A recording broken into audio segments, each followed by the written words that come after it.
நடந்த விஷயத்துல நம்ம ஹீரோ கிட்ட காமிச்சதுனால ஹீரோவும் அதை நினைச்சு இப்ப சன்னாய் நிக்கிறான். அப்ப திரும்பியும் நார்மலுக்கு வந்துட்டு சரி அந்த பொண்ணு எங்க இருக்கா, ஒரு நிமிஷம் இல்ல அப்படின்னு அந்த பொண்ணு போன திசையை நோக்கி அவனும் போயின்னு இருக்க. அவகிட்ட நான் இன்னும் நிறைய விஷயம் தெரிஞ்சுக்க வேண்டியது இருக்குது, எங்க போயிட்டாவ அப்படின்னு அவனு தேட அந்த பொண்ணு பார்த்தா ஒரு வீட்டோட ஜன்னல்ல இருந்து இவனை பாத்துன்னு இருக்குது. ப்ளீஸ் இது எல்லாத்தையும் மாத்த போற ஒரே ஆள் நீ மட்டும்தான் அப்படின்னு அவ்வளவு சொல்லி பாக்க. அதுக்கப்புறம் ஹீரோவும் இங்க கேசலுக்கு வந்துட்டு நம்ம தலைவன் தாம்சன் கிட்ட தான் கேட்டு இருக்கான். இந்த மாதிரி ஊருல ஒரு ஃபாக்ஸ் மாதிரியான காதுகள் கொண்ட ஒரு குட்டி பொண்ணு இருந்தா அவ என்கிட்ட வந்து பேசினா அடுத்த நிமிஷமே கொஞ்ச நேரத்துல காணாம போயிட்டா. அவளை பத்தின எதனா டீடைல் உனக்கு தெரியுமா? அப்ப அந்த டைம்ல நம்ம ரோஸும் வந்துட்டு டேய் தேவலாம இங்க என்ன பேசின இருக்கீங்க தாம்சனும் உங்களை பாத்துட்டு என்ன மன்னிச்சிடுங்க நான் போயிட்டு என் வேலையை பாக்குறேன். ஓ கேப்டன் நீங்களா? பாவி கேள்வி கேட்டு பதில் சொல்லாமே போயிட்டான் பாரு. போய் என்னோட கேப்டனுக்கு எல்லாம் பயந்து இருக்கான் பாரு தாம்சன் பையன். அவங்க எல்லாம் பாக்க அவ்வளவு கொடூரமாவே இருக்காங்க அப்படின்னு ஹீரோ பேச அவங்க கடுப்பாயிட்டு மூஞ்சி பிடிச்சி நெசுகிறாங்க தூக்கி. என்னடா சொன்ன? இப்பதான் நான் நம்மளோட கிண்டத்தை விட்டு வெளியே ஸ்கவுட்டிங்காக போயிட்டு இப்பதான் வரேன். இது ஸ்கவுட்டிங்கா? ஆமா டேமன் ஆர்மி என்ன பண்றான்னு சொல்லிட்டு பாக்கிறதுக்காக தான் போயிருந்தேன். அவங்க நம்மளோட கிண்டத்துக்கு வரதுக்காக அந்த ஆத்துல பாலம் கட்டின்னு இருந்தாங்க. என்ன சொல்றீங்க? அப்படியே அப்புறம் வந்துருவாங்களே? இல்ல நான் போய் பார்த்த அடுத்த நிமிஷமே அவங்களோட பிரிட்ஜ் நான் உடைச்சிட்டேன். நீங்க பண்ண வேலை போயிட்டு ஸ்கவுட்டிங் பண்ணதெல்லாம் கிடையாது. அவங்களோட கண்ணுல விரல விட்டு ஆட்டிட்டு வந்திருக்கீங்க. சும்மா இந்த போய் சீரிட்டு வந்திருக்கீங்க பாத்தீங்களா? என்னடா சொன்னீங்க அப்படின்னு சொல்லிட்டு திரும்பி மூஞ்ச முடிய. அதுக்கப்புறம் இவங்க வீட்டுக்கு வந்து இருக்கும்போது அந்த டைம்ல நம்ம ஹீரோவும் அந்த ஃபாக்ஸ் மாதிரியா இருந்த அந்த பொண்ணை பத்தியால நம்ம கேப்டன் கிட்ட கேக்குறான். அப்ப நம்ம கேப்டனும் அந்த ஃபாக்ஸ் மாதிரியா இருந்த பொண்ணா எது அவளை உங்களுக்கு தெரியுமா? எனக்கு அந்த அளவுக்கு அவளை பத்தி தெரியாதனாலும் இருந்தாலும் ஒரு குறிப்பான விஷயத்த சொல்றேன். நம்மளோட இந்த கிண்டத்துல 2 வருஷத்துக்கு முன்னாடி அவங்க திடீர்னு வர ஆரம்பிச்சாங்க. அவங்களோட ஐடென்டிட்டி எல்லாருக்குமே தெரிய ஆரம்பிச்சது. நான் ரொம்ப ஆச்சரியமாயிட்டேன். அவங்க எல்லா விதமான பிரச்சனைகளையும் மேனேஜ் பண்ணி அந்த கிட்னாப்பர்ஸ் கூட எவ்வளவுதான் துன்பத்தினாலும் அவங்களை கீழே எப்படியோ அதெல்லாம் பொறுத்துனுதான் இத்தனை காலமா இருந்திருக்காங்க. அது மட்டும் இல்லாம அந்த பொண்ணு இப்பதான் ஒரு 11 வயசா இருக்கும். என்ன சொல்றீங்க கிட்னாப்பர்ஸா? ஆமா இவங்கள மாதிரியா இருக்கிற நிறைய பீஸ்ட கிட்னாப் பண்ற கேங் தான் அவங்க. இவங்க எல்லாருமே வேல்யூபிளான ஸ்லேவ்ஸா இருப்பாங்க. இவங்க கிட்ட அழகா பார்த்து மட்டுமே இவங்கள ஸ்லேவ்ஸா மாத்துறது கிடையாது. இவங்களையும் ஒரு சில பேர் கிட்ட ஸ்பெஷல் மேஜிக் எபிலிட்டிஸ் எல்லாம் இருக்குது. அப்பனா இந்த மோசமான இல்யூஷன் எல்லாம் உருவாக்குறது கூட அதுல அடங்குமா? இல்யூஷன்ஸா? எதை பத்தி நீ பேசுற?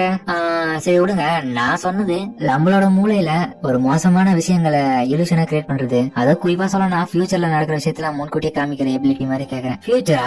சரி நீ எது கேக்குறன்னு தெரியல. அந்த மாதிரியான பவர்ஸ் இருக்கிறது எல்லாருக்குமே அமையாது. அதெல்லாம் ரொம்ப ரேரான விஷயம். அப்ப ஹீரோவும் இதை கேட்டுன்னு இருக்கு. அப்ப திடீர்னு சரி எதனால நீ இதை பத்தி இப்ப கேட்டுன்னு இருக்க? உனக்கு எப்படி இதெல்லாம் தெரியும்? அதெல்லாம் இல்லைங்க, நான் வந்து அந்த புக்ல தான் பத்தி தெரிஞ்சுக்கினேன். சரி ஒரு டவுட்னு தொட்டு தான் கேட்டேன். ஓ அப்படியா அப்படின்னு அவங்களும் கண்டுபிடிக்கிற மாதிரி தான் பாக்குறாங்க அவனை. அப்ப ஹீரோவும் அந்த பொண்ணு ஃபியூச்சர்ல காமிச்ச விஷயத்த பத்தி யோசிச்சு போயின்னு இருக்கேன். அப்ப திடீர்னு அவங்களோட ஹோம் வந்த உடனே என்ன கேப்டன் அப்படி போயின்னு இருக்காங்க. அவனும் பாக்க கேப்டனும் நான் இங்க கேசலுக்கு தானே போக போறேன். அந்த இடத்துல எனக்கு கொஞ்சம் மீட்டிங் ஒண்ணு இருக்குது, அதனால நீ வீட்டுக்கு போ. அதுக்கப்புறம் ஹீரோவும் போக நடப்பக்கம் இந்த இடத்துல நம்ம கேப்டனும் மீட்டிங் அட்டன் பண்ணி இருக்கும்போது நம்ம ரோஸும் அந்த இடத்துல இருந்து டீமன் லார்ட் ஆர்மி கட்டின்னு இருந்த அந்த ரிவர் பிரிட்ஜ் தான் இவங்க உடைச்ச அந்த விஷயத்த சொல்லி இருக்க. நான் அந்த பிரிட்ஜ உடைச்சிட்டேன், ஆனா என்ன இருந்தாலும் இன்னும் கொஞ்ச நாளே அதை திருப்பியும் கட்டிட்டு இவங்க நம்மளோட எல்லைக்கு வர ஆரம்பிச்சிருவாங்க. ஓ அப்பனா நம்மளோட கிண்டத்தை சீக்கிரமா தயார்படுத்தணும். அவங்க நம்மளோட இடத்த ஆக்கிரமிக்கிறதுக்காக ரொம்ப மும்முரமா இருக்காங்க. சரி நம்மளோட நாட்டுல இப்போ நான் ஒரு அனௌன்ஸ்மெண்ட் கொடுக்குறேன். நம்மளோட சோல்ஜர்ஸ் அப்புறம் சிட்டிசன்ஸ் எல்லாருமே தயாரா இருக்க சொல்லுங்க. நாளைக்கு ஒரு மீட்டிங் ஒன்னு அரேஞ்ச் பண்ணுங்க, அதுல எல்லாருமே கலந்துக்கணும். அப்ப இந்த மந்திரியும் ஓகே மேஜிஸ்ட்ரி நான் பண்ணிடுறேன். சரி சீக்லஸ் உனக்கு நம்மளோட சுசுனேவையும் காசுகையும் இன்னைக்கு நைட் என்ன வந்து மீட் பண்ண சொல்லு. ஓகே சார் அப்படின்னு அவனுங்களும் கிளம்ப. இன்னொரு பக்கம் நம்ம செம்பாயும் காசுகையும் வந்து இருக்கும்போது என்னன்னு தெரியலையே திடீர்னு நம்மள எமர்ஜென்சியா கூப்பிட்டு வர சொல்லிருக்காங்க அப்படின்னு காசுங்க கேட்க. உண்மையிலேயே அது முக்கியமான விஷயமா தான் இருக்கணும். செம்பாயும் அப்படி சொல்லி வந்து இருக்கும்போது திடீர்னு நம்ம சிலியா பிரின்சஸும் வர. இவங்க 2 பேரும் பார்த்துட்டு ஆச்சரியப்பட good evening Celia. Good evening Suzune. அப்புறம் உங்களுக்கும் காசுகி. Good evening princess. அப்ப இவங்க 2 பேரும் வைக்கப்படுறத பார்த்தா இவங்களுக்கு இடையில நடக்குது அதுதான். அப்ப நம்ம சிலியாவும் சரி எங்க அப்பா உங்களுக்காக வெயிட் பண்ணி இருக்காரு, சீக்கிரம் போய் பாருங்க. சரி ஓகே பிரின்சஸ் நாங்க எங்க இருந்து போயிட்டு வரலாம். வாடா காசுகி போலாம். அப்ப அவங்களும் கிளம்ப. இவ்வளவு வரும்போது நம்ம செம்பாயும் ஒரு விஷயத்த கண்டுபிடிச்சிட்டு என்னடா காசுகி சிலியா பிரின்சஸ்க்கும் உனக்கும் இடையில என்ன நடக்குதா? இல்ல செம்பாய் நீங்க வர. சரி சரி விடு சும்மா தான் கேட்டேன். அதுக்கப்புறம் இவங்களும் அவங்க உள்ள போக அந்த ஹீரோவோட வீட்டை காமிக்க. அந்த இடத்துல இவன் காட்டு கொடுத்துருங்கிறதுல ஹீரோ தூங்கினானா இல்லைன்னு தெரியல. அவன் பார்த்தா தூக்கமே வரலன்றான். என்னடா காரணம் பார்த்தா அந்த பொண்ணு ஃபியூச்சர்ல காமிச்ச அந்த நிகழ்வை யோசிச்சு பார்த்தாலே எனக்கு தூக்கமே வர மாட்டேங்குது. அவ வேற என்னாலதான் அந்த ஃபியூச்சரை மாத்த முடியும் வேற சொல்லிருக்கான். அந்த அளவுக்கு என்னோட கெப்பாசிட்டி இருக்குமா அப்படின்னு இவனை யோசனை இருக்க. அப்ப ஜன்னல பார்த்தா ஏதோ லைட் மாதிரி இருக்குது. ஹீரோவை பார்த்துட்டு பூதமா அப்படின்னு சொல்லிட்டு பயப்படு. அப்ப அந்த லைட்டும் கீழே போக ஹீரோவை பார்த்துட்டு அந்த இடத்துக்கு போய் பார்த்தா கீழே காசுக்கு தான் வந்திருக்கான். அதுக்கப்புறம் இவனுக்கு 2 பேரும் கீழே போயிட்டு தனியா பேசினு இருக்க. என்னடா உன்னை பயமுறுத்திட்டு பயந்துட்டுனா இல்ல பயப்படலாம் இல்ல. உன்ன மாதிரி தூங்காம இருக்கிறது எப்படின்னு நானும் கத்துக்கணும்டா. ஏன்னா நீ ஹீரோவா எவ்வளவு கஷ்டப்படுற. அப்ப இவனும் இதை கேட்டு சோகமாக ஹீரோவும் என்னடா ஆச்சு, இன்னைக்கு நைட்டு தான் என்ன கிங் நேரடியா கூப்பிட்டு பேசினாரு. கூடிய சீக்கிரத்திலே வார் வரதுனால அந்த டீமன் லார்ட் ஆர்மிக்கு எதிரா நாங்க சண்டை போட தயாரா இருக்க சொன்னாரு எங்களை. ஆனா அதுல எனக்கு எக்ஸைட்டடாவும் இல்ல சர்ப்ரைஸாவும் இல்ல. ஆனா நம்மளோட செம்பாயை பார்க்கும்போது அவங்க ரொம்பவே எக்ஸைட்டடா இருந்தாங்க. ஆனா ஏன் எனக்கு இல்லனா, எனக்கு அந்த போர் பத்தின எந்த அறிவும் கிடையாது. நான் போனாலும் கண்டிப்பா இறந்துடுவோம் போல. அப்படி நான் சாகலனா ஓடி வந்துடுவேன்னு நினைக்கிறேன். இதை கேட்ட ஹீரோவும் அவனும் கண்காங்க எனக்கு அந்த வார பார்த்தாலே ரொம்ப பயமா இருக்குடா. நான் கேபிட்டலை விட்டு வெளியே அந்த மான்ஸ்டர்ஸ அழிக்கிறதுக்காக காட்டுல போயிட்டு ட்ரைனிங் பண்ணும்போது அதுங்க எல்லாமே எங்களை சுத்தி வளைச்சிடுச்சு. அந்த டைம் தான் என்னோட முதல் மான்ஸ்டரை என்னை நோக்கி வரத பார்த்தேன். அந்த டைம் என்னோட கால் மொத்தமே உறந்துடுச்சு தெரியுமா. ஆனா எப்படியோ மேனேஜ் பண்ணி ஃபைனலி நான் அதை எல்லாமே டிஃபீட் பண்ணி ஒவ்வொருத்தியா கொல்ல ஆரம்பிச்சேன். அப்பதான் என்னோட தகுதி என்ன லெவல் என்னன்றதை நான் தெரிஞ்சுக்கினேன். ஆனா அந்த அளவுக்கு டீமன் லார்ட் ஆர்மி கூட என்னால எதிரா போராட முடியுமான்னு தெரியல. அதை நினைச்சாதான் எனக்கு ரொம்ப பயமா இருக்குடா. இங்க இருக்கிற பீப்புள் இந்த கிங்டம் என்ன நல்லபடியா பாத்துக்குது. ஆனா இதுக்காக என்னால தைரியமா போராட முடியுமான்னு தெரியல. எனக்கு ரொம்ப பயமா இருக்குடா. என்ன பண்றதுன்னே புரியல அப்படின்னு அவனும் பேச இதை கேட்ட ஹீரோவும் காசுகி உண்மையிலே நீ கியூலான பாசம் தான்டா. இல்ல உண்மையிலே உங்ககிட்ட இருக்கிற தைரியம் அளவு கூட என்கிட்ட இல்லாம போயிடுச்சு. அதனாலதான் சொல்றேன் நீ எப்பவுமே கூலான பாசம் தான். எதை வச்சு சொல்றேன்? ஆமாடா நீ பயப்படுறன்றது எனக்கு தெரியுது. பட் ஆனா உன்ன மாதிரியான பவர்ஃபுல்லான ஆளை நான் இது வரைக்கும் பாக்கல. கண்டிப்பா நீ மட்டும் தைரியமா இருந்தீனா உன்னால எத்தனை மக்களை காப்பாத்த முடியும் தெரியுமா. அதனால அதை நினைச்சு நீ பெருமைப்பட்டுக்கோ. ஒரு ஹீரோவா எல்லாருமே உன்னை மதிக்கிறாங்க. உன்னை நம்பிதான் இந்த நாடே இருக்குது. அதனால நீ எதை கண்டு பயப்படாத அப்படின்னு ஹீரோவும் சொல்ல இதை கேட்ட அவனும் சரி வசட்டா உன்னை பத்தி என்ன பத்தியா? ஆமா நான் உன்னோட ஃபீல் அந்த வார்ல எப்படி இருக்குன்னு சொல்லிட்டு நான் தெரிஞ்சுக்க விரும்புறேன். அப்படியா? கண்டிப்பா நான் போவேன்டா. என்ன சொல்ற? ஆமா ஏன்னா அந்த வார்ல டீமன் லார்ட் ஆர்மிக்கு எதிரா ஃபைட் பண்ணி மக்கள் எல்லாரையுமே நான் காப்பாத்துவேன். உனக்கு பயமா இல்லையா? எனக்கு பயமா தான் இருக்கும். பட் ஆனா என்கிட்ட ஆல்ரெடி ஒருத்தங்க ஒரு பொறுப்பு ஒப்படைச்சிருக்காங்க. அந்த வேலையை நான் கரெக்டா பண்ணி ஆகணும். அது மட்டும் இல்லாம அவங்களுக்கு நான் வாக்கு கொடுத்திருக்கேன். என்னடா சொல்ற? அப்படின்னா நீ இறந்துட்டுனா இந்த உலகத்துல இறந்துட்டுனா உன்னோட ஃபேமிலிக்கு யாரு பதில் சொல்றது? எப்படி இங்க இருந்து போக முடியும்? அவ்வளவுதான். பரவாயில்ல ஒரு பாத்துக்கலாம். அங்க இருந்தாலும் என்ன நடக்க போகுது? அதை விட நம்ம இந்த உலகத்துல என்ன இந்த மக்களுக்காக பண்றோன்றதுதான் இப்ப முக்கியம். இந்த இடத்துல நான் நிறைய கைண்டான பீப்புள்ஸ பாக்குறதுக்கான வாய்ப்பு எனக்கு கிடைச்சிருக்கு. அதனால இவங்களுக்காக எதை வேணாலும் பண்ணலாம்டா நம்ம. என்னடா சொல்ற? ஆமா காசுகி நீ இதை ஞாபகத்துல வச்சுக்கோ. உண்மையிலேயே இங்க இருக்கிற மக்கள் எல்லாருமே நான் ப்ரொடெக்ட் பண்ணுவேன். அதுதான் என்னோட முதல் கடமையே. ஒரு ஹீரோவோட வேலை சண்டை போறது மட்டும் கிடையாது, மக்களை காப்பாத்துறது தான். அதனால அந்த வார்ல உனக்கு எதனா ப்ராப்ளம்னா நான் உன்னை கண்டிப்பா சேவ் பண்ணுவேன். இதை கேட்ட அவனோட கணக்குல அறிஞ்சிட்டு கண்டிப்பா நானும் சேரடா, உன்னை நானும் ப்ரொடெக்ட் பண்ணுவேன்டா, செம்பையனும் ப்ரொடெக்ட் பண்ணுவேன்டா. புத்துணர்ச்சி வந்து அவனும் பேச இரவும் என்னடா ஆச்சு உனக்கு திடீர்னு? நான் நல்லா தான் இருக்கேன். இப்பதான் எனக்கு புரிஞ்சது எல்லாமே. சரிடா புரிஞ்ச சரிதான். இதுக்கப்புறம் நம்மளோட கிண்டத்துக்காக போராடுவோம். நம்ம எல்லாருமே சேர்ந்து மக்களை பாதுகாப்போம். இப்ப பண்ணது கூஸ் பம்மாயிடுச்சு தெரியுமா? இரவும் சொல்ல என்னடா பேசினு இருக்க? இந்த வேர்ல்டு எல்லாமே ரியலா இப்ப நடந்துருக்குதுடா, கனவு கிடையாது. அதை புரிஞ்சுக்க சாட்டோ. நான் உன்னை மீட் பண்ணதுல எனக்கு ரொம்ப சந்தோஷம் தெரியுமா. ஏன்னா உன்னோட வார்த்தைகள் கேட்டதே இப்ப எனக்கு மோட்டிவேஷன் ஆச்சு. ரொம்ப தேங்க்ஸ்டா அப்படின்னு சொல்லிட்டு அவனு கிளம்ப. அதுக்கப்புறம் அவங்க ரெண்டு பேரும் அங்க சிரிச்சு பேசிட்டு கிளம்புறானுங்க. எப்பாடியோ என் மனசுல இருந்து எல்லா பாரமும் இப்ப குறைஞ்சிடுச்சு. அதை பத்தி நான் கவலைப்பட தேவையே இல்லை. இப்ப போய் நிம்மதியா தூங்கலாடாப்பா. வா வா பயங்கரமா நீங்க ஒரு நாடகம் நடந்துருது. பயபல என்ன எமோஷனலா பேசினு இருக்கீங்க ரெண்டு பேரும் அப்படின்னு நம்ம செம்பாயும் வர. செம்பாய் இப்ப எனக்கு உங்ககிட்ட பேசுறதுக்கு எல்லாம் டைம் இல்ல. எனக்கு ரொம்ப டயர்ட் ஆகுது. நான் போய் தூங்குறேன்.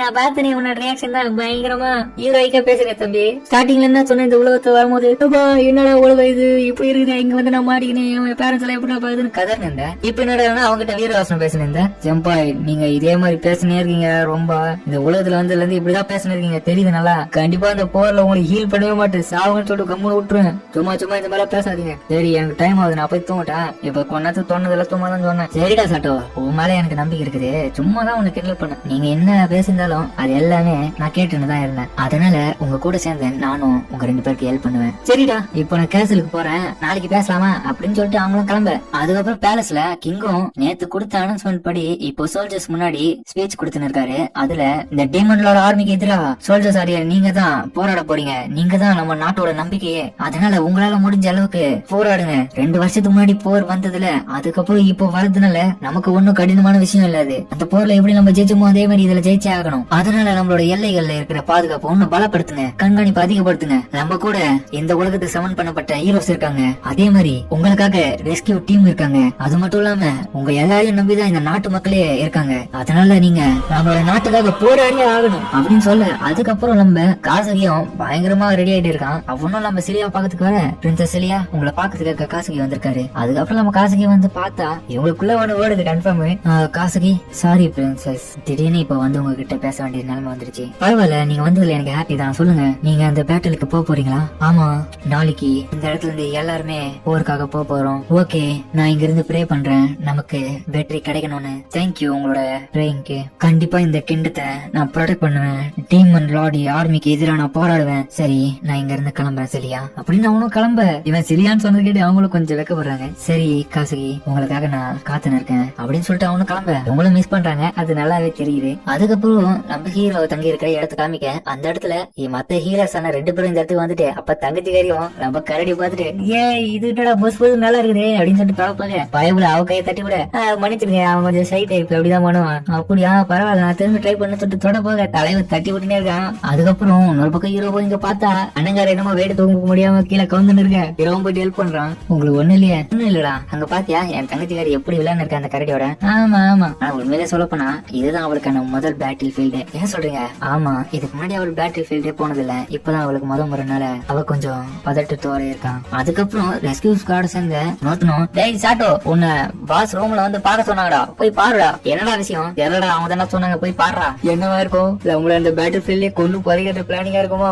யாருக்கிட்டா தெரியும், போய் பாடுறா. அப்புறமா அவனு உள்ள போக என்ன வர சொன்னீங்களா கேப்டன்? ஆமாண்டா, நான் உங்ககிட்ட கொஞ்சம் பேசணும். நான் இதை திரும்பவும் உனக்கு ஞாபகப்படுத்துறேன். அந்த பேட்டில் ஃபீல்டுல நீ எந்த மாதிரி செயல்பட போறன்ற இடத்த சொல்லிருக்கல. சொல்லிருக்கீங்களே ஏற்கனவே. உங்க கூட சேர்ந்து காடா இருந்து ஹெல்ப் பண்ணி ஹீல் பண்ணணும். சரியா சொன்னேன். பட் அதுல ஒரு சின்ன மாற்றம். டேங்க் அண்ட் மத்த எல்லாருக்குமே இன்ஜுரி ஆகிற நிலைமையில அவங்க எல்லாருமே ஆர்கா அண்ட் ஒரோரோ ஹீல் பண்ணுவாங்க. அப்பயும் இமிடியேட்டா போய் ஹெல்ப் பண்ணக்கூடாது. வேன் கார்டை பொறுத்த வரைக்கும் எனிமிஸோட பார்வை எல்லாமே ஃப்ரண்ட் லைன்ல இருக்கவங்களதான் சூஸ் பண்ணி இருக்கிறதுனால கண்டிப்பா நம்மளும் அவங்களுக்கு ஹெல்ப் பண்ணுவோம். அப்பனா நீங்க எனிமிஸ் யார கூட ஹீல் பண்ணக்கூடாதுன்னு சொல்றீங்களா? வைத்தியகாரா, அதை நான் சொல்லல. நீ தேவையில்லாம ஹீல் பண்ணி உன்னோட பவர்ஸை நீ வேஸ்ட் ஆக்க கூடாதுன்ற முக்கியமான நேரங்கள்ல தான் பயன்படுத்தணும். அதை ஒரு சோல்ஜர் ரொம்ப ஆபத்துல இருக்கானா, ஒரு மேஜரான இன்ஜுரி அப்பதான் அவனை போயிட்டு ஹீல் பண்ணணும் அந்த பேட்டில் ஃபீல்டுல. சரி மேம், எல்லாமே எனக்கு புரிஞ்சுது. அப்ப அவங்களும் ஒரு பாக்ஸ் முன்னாடி தரல. என்ன இது ஓபன் பண்ற இந்த பாக்ஸ்? சரி ஓகே அப்படின்னு அவனும் திறந்து பாக்க அதுக்குள்ள பார்த்தா நம்ம ஹீரோக்கான அந்த யூனிஃபார்ம் தான் இருக்குது. இதுதான் நம்ம ரெஸ்கியூ ஸ்குவாடுக்கான அபிஷியல் யூனிஃபார்ம். இதை போட்டுன்னு தான் நீ அந்த பேட்டில் ஃபீல்டுல செயல்பட போற. ஓ அப்படியா? அப்படியே வாய்ப்பு பாக்க போறியா இல்ல ட்ரை பண்ணி பாக்க போறியா இதை அப்படின்னு சொல்ல அதுக்கப்புறம் ஹீரோ போட்டு காமிக்கிறான். பரவாயில்லடா, பார்க்கவே நல்லதா இருக்கேன். இது போட்டா மட்டும் பார்த்தாது, அங்க ஒருத்தான அந்த வேலையை செஞ்சே ஆகணும். புரிஞ்சுது அப்படி அவனு சொல்ல அவன் கழுத்து பிடிச்சி, ஓ சாட்டா, நான் சொல்றத நல்லா ஞாபகத்துல வச்சுக்கோ. ஹீலர்ஸ் யாருமே சாகாவரம் பெற்றவங்க கிடையாது. கண்டிப்பா அவங்க இறந்துட்டாங்கன்னா அவ்வளவுதான், எல்லாமே முடிஞ்சிடுச்சு. இதை நான் உனக்கு திரும்பியும் ஞாபகப்படுத்துறேன். ஹீலர்ஸ் பேட்டில் ஃபீல்டுல அவங்களோட லைஃபை இழந்துட்டாங்கன்னா கண்டிப்பா அதை பாதிக்க போறது அவங்கள மட்டும் கிடையாது, அந்த பேட்டில் ஃபீல்டுல கலந்துக்கிற சோல்ஜர்ஸ் எல்லாருமே தான். அதனால உன்னோட உயிர் ரொம்ப வேல்யூபிள் ஆனது. புரிஞ்சது கேப்டன், நான் கண்டிப்பா சாக மாட்டேன். டேய் பைத்தியக்காரா, சொல்றது புரியுதா இல்லையா? நீ நான் உனக்கு இந்த இடத்துல சொல்லி கொடுத்த எல்லா விதமான விஷயங்களையும் அந்த இடத்துல தான் நீ நிரூபிக்கணும். தயவு செஞ்சு முட்டாள்தனமா தேவையில்லாம இறந்துடாத. அதனால உன்னோட லைஃப பைத்தியக்காரத்தனமா சாக்ரிஃபைஸ் பண்ணிடாத. சரி கேப்டன், எனக்கு நல்லாவே புரிஞ்சுது. நான் எல்லாரையுமே காப்பாத்துவேன், இன்க்ளூடிங் என்னையும் உட்பட. உண்மையிலேயே உன்னால அதை பண்ண முடியுமா? ஆமா கேப்டன், கண்டிப்பா அதை என்னால பண்ண முடியும். ஏன்னா உங்களோட லட்சியங்களை என்கிட்ட சொல்லிருக்கீங்க. நீங்க சொல்லி கொடுத்தது எல்லாமே எனக்கு ஞாபகம் இருக்குது. இதை கேட்டவனும் ஸ்மைல் பண்ணிட்டு, சரிடா அது எல்லாமே மறந்துடாது. ஓகே மேம் அப்படின்னு அவனும் ஹாப்பி ஆயிட்டு அந்த இடத்துல வெளியே வர. அப்ப திடீர்னு அவனும் ஒரு விஷயத்தை யோசிக்கிறான். கண்டிப்பா அந்த ஃபியூச்சர்ல நடந்த விஷயத்த நான் மாத்துவேன். அது மட்டும் இல்லாம சசுனே செம்பாயும் காசுகியும் நான் சாகவே விட மாட்டேன்.